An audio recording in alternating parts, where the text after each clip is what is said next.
बिस्मिल्लाहिर्रहमानिर्रहीम। स्टूडेंट्स, इससे पहले वीडियो के अंदर हमने जो है वो बात की कन्वर्जेंस ऑफ सीक्वेंस की। अब हम सीरीज़ की जो है वो बात करते हैं। आप लोगों को पता है सीक्वेंस और सीरीज़ में क्या फ़र्क होता है कि सीक्वेंस में कॉमा होता है, जस्ट अरेंजमेंट होती है, और सीरीज़ में जो है वो क्या होता है, उसका सीक्वेंस का सम होता है। और सीक्वेंस डेफिनेटली जो है वो सर्टन रूल या किसी आर्डर के मुताबिक जो है उसको अरेंज किया जाता है। अब जैसे हमारे पास ये इनफाइनाइट सीरीज़ है कि Z1 + Z2 + Z3, आपको पता है समेशन को जो है वो सिग्मा से लिखा जा सकता है। तो ये हमारे पास सिग्मा ऑपरेटर है जिसमें हम जो है वो ये सबस्क्रिप्ट यूज़ करते हैं Zn, और n की वेरिएशन 1 से लेकर इन्फिनिटी, यानी कि n को 1 पुट करते हैं तो Z1 आ जाता है, प्लस n को 2 पुट करें तो Z2 एंड सो ऑन। और ये इसकी जो है वो कौन सी टर्म इस सीरीज़ की nth टर्म भी कहलाती है या जनरल टर्म भी कहलाती है। और ये सीरीज़ अब हमने रियल नंबर्स की बजाय जो है वो किसकी, कम्प्लेक्स नंबर्स की ली है। अब सीरीज़ जो है जिस तरह सीक्वेंस किसी नंबर की तरफ कन्वर्ज करता है तो सीरीज़ सम की तरफ कन्वर्ज करेगा। सपोज़ ये सम s की तरफ कन्वर्ज करता है, ठीक है। और ये कब सम s की तरफ कन्वर्ज करेगा, अगर हम इसके पार्शियल सम्स की एक सीक्वेंस बना लें। ये जो है वो क्या है, हमारे पास Sn है। Sn बेसिकली क्या है, ये n = 1 से लेकर Zn है। मीन्स के हमारे पास Sn जो है वो S1 का मतलब जो है वो फर्स्ट टर्म है, यानी कि Z1 है। S2 का मतलब जो है वो क्या है, Z1 + Z2 है। S3 किसके इक्वल होगा, Z1 + Z2 + Z3 and so on. और इसी तरह Zn किसके इक्वल होगा, Z1 + Z2 + Z3 + so on up to Zn। इसका मतलब ये है कि अगर हम जो है ये Sn, तो ये बेसिकली क्या है, एक सीक्वेंस बन गई S1 S2 S3 so on Sn। तो सीक्वेंस की कन्वर्जेंस की हम बात करके जो है वो आ चुके हैं। सीक्वेंस कब कन्वर्जेंट होती है इसको हम पहले, बहरहाल अपने जो है वो ये सीरीज़ है तो हम सीक्वेंस बनाएंगे। किसकी सीक्वेंस बनाएंगे, पार्शियल सम्स की, ठीक है, पार्शियल सम्स की। ये सीक्वेंस किसकी है, पार्शियल सम्स, जैसे S1 S2 S3 up to Sn। ये S को कन्वर्ज करेगी, और इसका मतलब ये है कि जब ये सीक्वेंस S को कन्वर्ज करेगी तो ये जो सीरीज़ है ये किसके इक्वल आ जाएगी, that is equal to S। यानी कि ये सीरीज़ या इस सीरीज़ का सम जो है वो किसको कन्वर्ज कर रहा है, S को जो है वो कन्वर्ज कर रहा है। अब अगर हम यहाँ पे जो है वो एक बात नोट करें स्टूडेंट्स के, जो सीक्वेंस होती है वो हमने कहा था उसकी लिमिट एक ही होती है, एट द मोस्ट 1 लिमिट, यानी कि वो सिर्फ एक ही नंबर की तरफ जो है वो कन्वर्ज करती है। तो इसका मतलब सीरीज़ भी जो है वो एक ही नंबर की तरफ जो है वो अप्रोच करेगी जो कि उसका सम होगा। Series can have at most 1 सम। और अगर डेफिनेटली सीरीज़ जो है वो कन्वर्जेंट नहीं है तो वो फिर क्या करेगी, वो सीरीज़ जो है वो डाइवर्ज करेगी, यानी कि उसका सम जो है वो अनडिफाइंड जो है वो या इन्फिनिटी होगा। तो ये हमारे पास जो है वो कन्वर्जेंस ऑफ सीरीज़ की जो है वो डेफिनेशन है। ये हमारे पास एक जो है वो थ्योरम है। थ्योरम में क्या है कि suppose that Zn = xn + iota y, यानी कि इसके रियल और इमेजिनरी पार्ट को अगर हम जो है वो सेपरेट लिखें और x को हम इस तरह लिख लें x + iota y, वो ये कहता है कि जो सीरीज़ है इसका सम किसके इक्वल होगा, S के equal if and only if, ठीक है। कब कि अगर ये जो सीरीज़ है xn, ये रियल नंबर्स की सीरीज़ है, ये x को अप्रोच करे, और ये जो है ये भी रियल नंबर्स की सीरीज़ है, ये किसको अप्रोच करे, ये y को अप्रोच करे। या दूसरे लफ्ज़ों में हम अगर हम सिग्मा इसके ऊपर ऑपरेट करें तो हम इनको सेपरेटली जो है वो लिख सकते हैं, और ये x + iota y के इक्वल जो है वो आएगा। अच्छा, अब यहाँ पे जिसको जो है वो क्या कहते हैं, S कहते हैं। अच्छा, इसमें ये देखें बेसिकली जो है ये इस सीरीज़ का सम कब जो है वो S के इक्वल होगा, जब हम जो है वो क्या करें, इसकी जो पार्शियल सम की सीक्वेंस है Sn, इसकी limit n approaches to infinity, ठीक है, वो किसके इक्वल आ जाए, S के इक्वल आ जाए।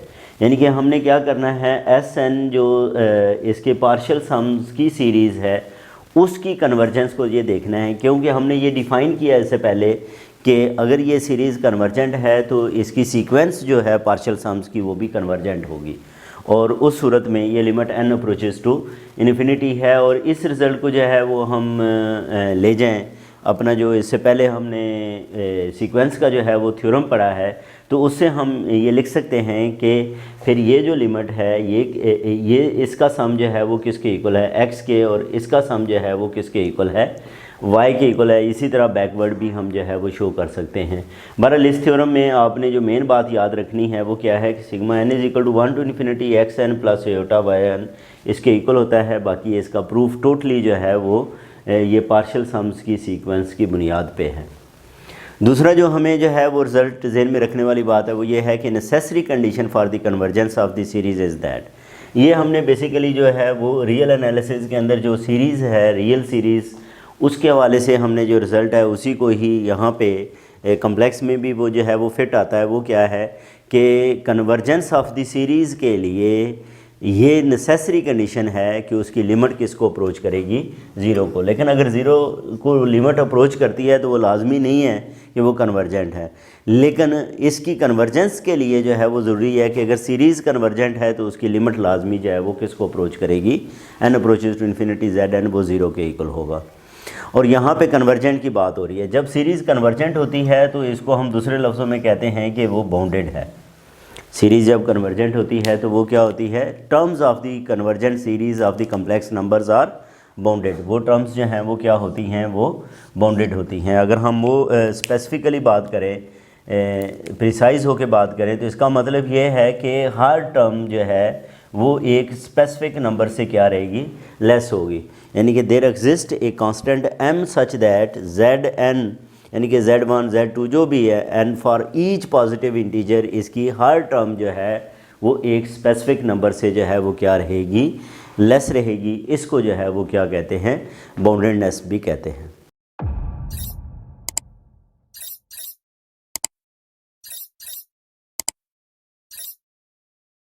स्टूडेंट्स, हमारे पास एक और प्रॉपर्टी है कि सपोज दी सीरीज़, ये जो हमारे पास जो है कम्प्लेक्स नंबर्स की इनफाइनाइट सीरीज़ है, ये एब्सोल्यूट कन्वर्जेंट है।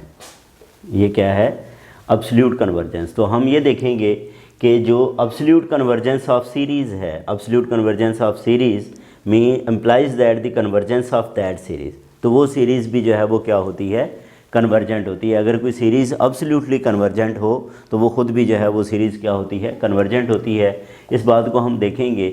अब यहाँ पे हमारे पास zn जो है वो उसको हम ऐसे लिख सकते हैं xn प्लस आयोटा yn लिख सकते हैं। अब अगर मैं इसकी एब्सोल्यूट वैल्यू जो है वो zn की लिखूँ, यहाँ पे देखें हम एब्सोल्यूट कन्वर्जेंस की बात कर रहे हैं ना, तो डेफिनेटली एब्सोल्यूट का मतलब क्या है कि ये जो zn है, nth टर्म है, इसका हम मॉडुलस ले लेंगे, एब्सोल्यूट वैल्यू ले लेंगे। और मॉडुलस जो है ना, इसका मॉडुलस लें इस नंबर का zn मॉडुलस, तो वो किसके इक्वल होता है, xn square plus yn square, ये आ जाएगा, इसका स्क्वायर रूट आ जाएगा। इसका मतलब ये हमारे पास जो है वो वैल्यूज़ आ गई। अब इसको अगर ऑब्ज़र्व करें तो ये हमारे पास जो है वो क्या थी, ये कम्प्लेक्स नंबर था, और ये अब क्या है, रियल नंबर्स हैं। क्योंकि इसके अंदर जब मॉडुलस लिया तो इसकी जो कम्प्लेक्स प्रॉपर्टी है वो ख़त्म हो गई, ये किस में चला गया है, ये रियल नंबर्स में। ये वाले नंबर्स जो हैं वो क्या हैं, रियल नंबर्स हैं। और ये क्या करते हैं, ये कन्वर्ज करते हैं। कैसे कन्वर्ज करते हैं, अब आप यहाँ पे ये देखें, अगर हम xn देखें तो xn मॉडुलस इससे कम होता है, और इसी तरह yn मॉडुलस भी इससे लेस होता है। अगर ग्रेटर साइड जो है वो कन्वर्जेंट हो तो लेसर साइड भी जो है वो क्या होती है, कन्वर्जेंट होती है। ये आप लोगों ने बीएससी में थ्योरम पढ़ा होगा जिसको कंपैरिजन टेस्ट कहते हैं, कि अगर ग्रेटर साइड जो है वो कन्वर्जेंट हो तो लेसर साइड वाली सीरीज़ भी जो है वो क्या होती है, कन्वर्जेंट होती है। ठीक है, तो इसका मतलब ये है कि कंपैरिजन टेस्ट के मुताबिक ये जो सीरीज़ हैं, ये जो एब्सोल्यूट सीरीज़ हैं, ये कन्वर्ज करेंगी। ये जो एब्सोल्यूट सीरीज़ हैं ये क्या होंगी, ये कन्वर्जेंट होंगी। दूसरा ये है कि absolute convergence of the series of real numbers जो है implies the convergence of the series itself. यानी कि जब रियल नंबर्स में हम ये बात जो है वो हमारे पास रिज़ल्ट मौजूद है कि absolute convergence implies the convergence of the series itself. ठीक है, तो अगर हम यहाँ पे वो बात करें कि जो सीरीज़ के हवाले से हमारे पास ये दो सीरीज़ थी, ये एक xn और yn, तो क्योंकि यहाँ पे आप ये देखें तो इधर जो है वो हमारे पास क्या है, sigma n is equal to 1 to infinity xn modulus, ये एब्सोल्युटली कन्वर्जेंट है।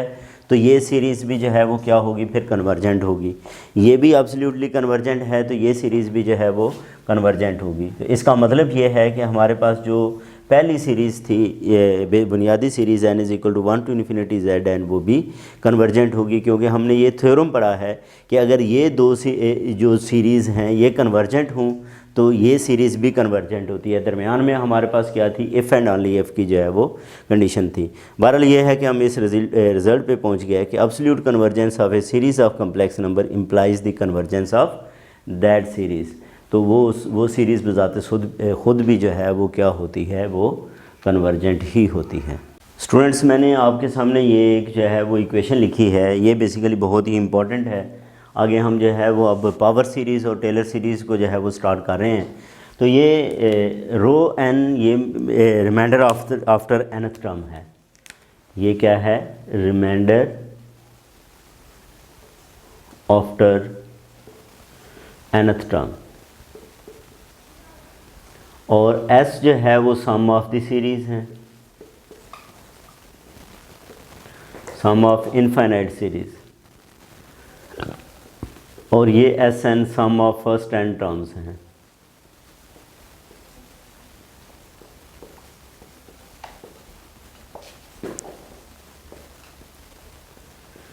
अच्छा, अब बेसिकली क्या है कि ये जो sigma n is equal to 1 to infinity z n जो है वो हमने कहा कि किसके इक्वल होता है, ये s के इक्वल होता है, ठीक है। और s बेसिकली दो चीज़ों का जो है, इसको आप ओपन करें तो ये z1 plus z2 plus z3 plus so on plus zn plus zn plus 1 and so on, ये सीरीज़ चलती जा रही है s। अच्छा, ये इसको हम जो है वो क्या कहेंगे, ये हमारे पास जो है वो Sn आ जाएगा, और ये क्या है, ये इसका जो है वो रिमाइंडर आफ्टर nth टर्म है। अगर आप यहाँ से भी आप जो है वो इस चीज़ को नोट करें तो s जो है वो किसके इक्वल आता है, Sn प्लस रो n के इक्वल आता है, ठीक है जी। इसको भी आप कैपिटल कर लेंगे, क्योंकि जब हम कैपिटल यूज़ कर रहे हैं तो ये सारे n जो है वो क्या होंगे, फिर कैपिटल होंगे, ये n जो है वो क्या होंगे, फिर कैपिटल होंगे। तो ये s जो है वो इसके इक्वल आ जाएगा। अच्छा, यहाँ से हमने एक बड़ी इम्पॉर्टेंट बात जो है वो आगे यूज़ भी करनी है, उसको जो है वो हम करते हैं कि Sn, ये जो हमारे पास जो है वो Sn है, ठीक है। Sn में से s को माइनस करें तो ये किसके इक्वल आ जाएगा, माइनस रो n के इक्वल आ जाएगा। Sn माइनस s जो है वो किसके इक्वल है, ये माइनस रो n के इक्वल है। अब अगर मैं यहाँ पे इसका मॉडुलस ले लूँ, इधर भी और इधर भी, तो ये क्या लिखा जाएगा, Sn minus s that is equal to rho n, negative sign ख़त्म हो जाएगा, और इधर मैं अपनी तरफ से ज़ीरो लिख सकता हूँ।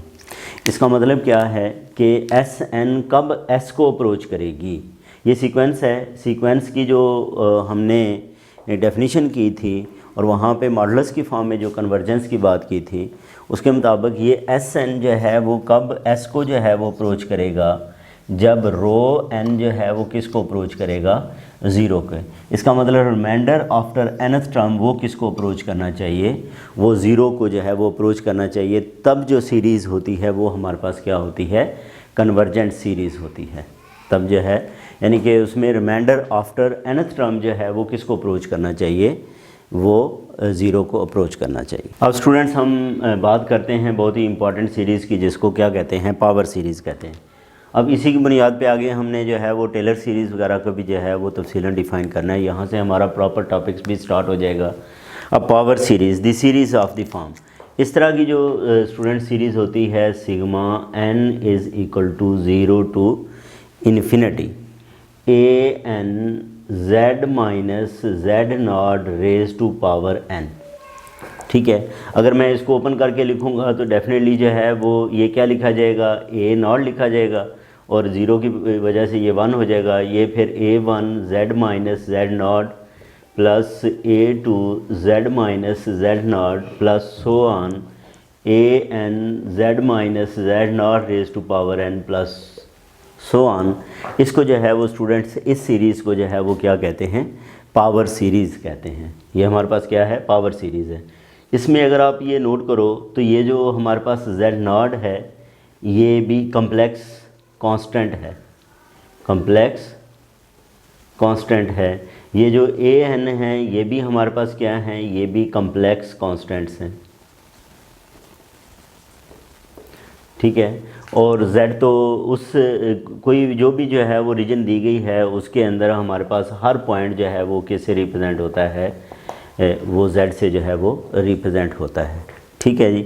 अब अगर हम जो है वो सम्स की बात करें तो हमने यूज़ किया रो n, और फिर हमने जो है वो एस एन को भी जो है वो यूज़ किया है, एस को भी यूज़ किया है, ठीक है। इसके अंदर जो है वो ये z की वजह से वेरिएबल चल रहा है तो ये z के ऊपर डिपेंडेंट आएंगे, यानी कि ये हमारे पास जो है वो क्या आएगा, इसका remainder after nth term, remainder after nth term, ये जो है वो हमारे पास सम ऑफ द सीरीज़ होगा। और ये sum of first n terms हैं,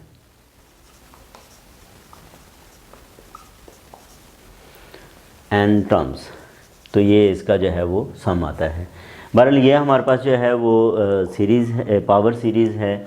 अब इसने आगे जो है वो चलना है, इसी की बुनियाद पे हम जो है वो टेलर सीरीज़ और उसके सम को जो है वो डिफ़ाइन करेंगे।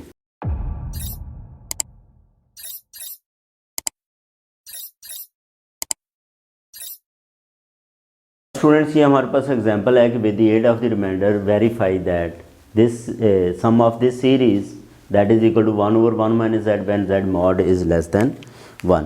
अच्छा, अगर मैं एक यहाँ पे सीरीज़ लिखूँ जैसे 1 plus Z square plus so on up to Z N, तो इसमें ये देखें क्योंकि हमें गिवन है कि z modulus is less than 1, तो इसका मतलब हम एस एन का जो है वो फार्मूला लगा सकते हैं। ये हमारे पास जो सीरीज़ है ये ज्योमेट्रिक सीरीज़ है। ये कौन सी है, ज्योमेट्रिक सीरीज़ है। क्यों कि इसमें रेशो कॉमन है। ये देखें z/1 z है, z स्क्वायर ओवर z जो है वो फिर भी z आता है एंड सो ऑन। तो एस एन का फार्मूला आप लोगों ने सीरीज़ में पढ़ा था कि एस एन किसके इक्वल होता है, a1 1 minus R raise to power n over 1 minus R. यहाँ पे r जो है वो किसके इक्वल है, वो z के इक्वल है। तो ये क्या हो जाएगा 1 into 1 minus Z raise to power n। अब n नंबर ऑफ़ टर्म्स, यहाँ पे ये देखें ये पावर 1 से स्टार्ट हो रही हैं, तो यहाँ से लेके यहाँ तक n टर्म्स हैं और एक ये भी है, तो ये फिर क्या हो जाएगा, ये n+1 हो जाएगा और ये 1 माइनस z आ गया। यानी कि हमारे पास जो एस एन है, ठीक है, एस एन भी जो है वो स्टूडेंट्स उसने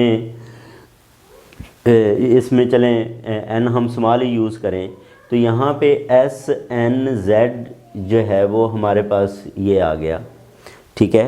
एस एन जो है वो z+1 आया है। बल्कि अभी मैं इसको जो है वो क्या करता हूँ, एस एन जो है वो अगर मुझे लिखना है एस एन जेड, तो वो क्या लिखा जाएगा, वो 1 plus Z square plus so on, उसकी पावर जो है वो n की बजाय n-1 तक होगी, क्योंकि n टर्म्स हम जो है वो ले रहे हैं। तो उस बुनियाद पे ये हमारा जो फार्मूला बनेगा वो फिर क्या है, इसको आप सिग्मा की फॉर्म में लिखें तो sigma n is equal to 0 to n-1 आएगा, ठीक है। और ये किसके इक्वल आ गया, ये 1 minus Z raise to power, अब जो है वो इसमें नंबर ऑफ़ टर्म्स n हैं तो इसकी बुनियाद पे ये n आ जाएगा ओवर 1 माइनस z। ये बेसिकली क्या आया है, एस एन जेड आ गया, ठीक है। एक हमारे पास ये वैल्यू आ गई S N Z is equal to 1 minus Z raise to power n over 1 minus z। अब स्टूडेंट्स अगर मैं इसको प्लस सो ऑन कर दूं तो ये s इन्फिनिटी बन जाएगा। ये हमारे पास जो है वो क्या आ जाएगा s, और s का फार्मूला क्या होता है, a1 ओवर 1 माइनस r होता है। तो ये तो 1 ही है और r जो है वो z है, इसका मतलब s ऑफ z हमारे पास आ गया 1 ओवर 1 माइनस z आ गया। अब जो सीरीज़ है उसको हमने कहा था कि रो ऑफ z अगर हमें जो है वो लिखना है तो वो कैसे लिखेंगे। रो ऑफ z जो रिमाइंडर है, रिमाइंडर आफ्टर nth टर्म, वो जो है वो अब कैसे जो है वो लिखा जाएगा। अब ये टोटल सम है, इनफाइनाइट सीरीज़ का सम है, तो ये एस जेड में से हम जो है वो एस एन जेड उसको क्या कर लेंगे, माइनस कर लेंगे। ठीक है, एस जेड में से हम एस एन जेड को जो है वो क्या करेंगे, माइनस करेंगे। तो इससे एन टर्म्स का जो है वो का जो सम है वो माइनस हो गया, तो बाकी रिमाइंडर बच जाएगा। अच्छा, अब एफ जेड है, एस जेड है 1/1 माइनस जेड, और एस एन जेड जो है that is equal to 1 minus Z raise to power n over 1 minus Z है। इसका आप एलसीएम ले लें, 1 माइनस जेड तो 1 minus 1 plus z raise to power n, तो ये आ गया z raise to power n over 1 minus z, रो n जेड आ जाएगा। अच्छा, अब यहाँ पे ये फिर जो है वो क्या बना, ये हमारे पास जो है वो स्टूडेंट्स, इसका अगर हम मॉडुलस ले लेते हैं, इसका मॉडुलस, तो इधर भी क्या आ जाएगा, मॉडुलस आ जाएगा, z raise to power n mod over 1 minus z modulus आ जाएगा। अच्छा, अब यहाँ पे ये देखें कि z मॉडुलस जो है वो लेस देन 1 गिवन है। इसका मतलब जब z ये 1 गिवन है तो इसकी जितनी पावर लेंगे, जब n इन्फिनिटी को अप्रोच करेगा तो रो n z जो रिमाइंडर है वो किसको अप्रोच करेगा, वो 0 को अप्रोच करेगा। और यही हमने कन्वर्जेंस की जो है वो बात की थी कि रिमाइंडर आफ्टर nth टर्म जो है वो क्या होना चाहिए, वो 0 है। इसका मतलब ये है कि ये जो सीरीज़ है इसको जो है वो इस्टॉब्लिश किया जा सकता है कि ये जो इस सीरीज़ का सम है that is equal to 1/1 minus Z.